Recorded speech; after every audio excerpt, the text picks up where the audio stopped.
Greetings. I'm Zachary Hepner. I'm pleased to share this Dvar Torah with you for Parashat Ki Teitzei. In the Economist Daniel Kahaneman's Thinking Fast and Slow, he defines, I quote, fast thinking as unconscious, emotional, instinctive. Fast thinking results in snap judgments and sometimes prejudice. Slow thinking is what most of us would consider actual thought. It's conscious, deliberative, and mostly rational.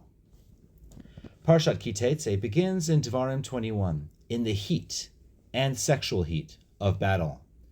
A soldier takes notice of a captured woman on the enemy's side. V'chashakta ba, he desires her. The Torah prescribes a formula if he is to wed her legally. Slow down, not so fast. The soldier must wait a full month. Disincentives are instituted.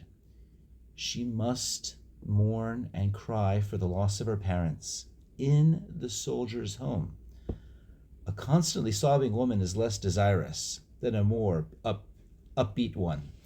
Her head is shaved bald, and her fingernails are cut, presumably to make her less attractive. Time is allotted, so his family, and possibly his other wife, can provide him with more disincentives from marrying this foreign captive. After a month, if he still wishes to go ahead, the Torah does permit such a union, even though the sages predict such a union will end up sour and messy. The soldier has engaged in fast thought. The Torah permits some otherwise forbidden unions, but slow down the process so that he can exercise his slow thinking. Interestingly, there's an unresolved narrative that is all about fast thinking that leads to a lifelong complicated relationship. That is in Genesis 34, the seduction of Dinah. While the verbs in Devarim 21 are Vera'ita v'chashakta, he sees her, he desires her, but in Genesis 34, Shechem, Hamor's son, Vayar, Vayikach, Vayishkav, Vaye'aneha, he saw her, he took her, he laid with her, he sexually humbled her. Vatidbak nafsho, Vaye'ehav, Vaydaber alev hana'ara. His soul cleaved, he loved her, he spoke to her heart. Only afterward does his father Hamor say, Vaydaber Hamor itam lemor, Shechem b'ni chaksha. My son Shechem desires her. Linking these two narratives are less in the comparisons, but in the differentiation. It is unclear whether the captive woman is first sexually assaulted by the soldier before being taken captive, whether this ordeal is to create some method to right some wrong that had taken place in the heat of battle. With the case of Dinah, was she seduced or raped? It is comparable to Devarim 21 only ex post facto, when Hamor uses the word chashka, desires.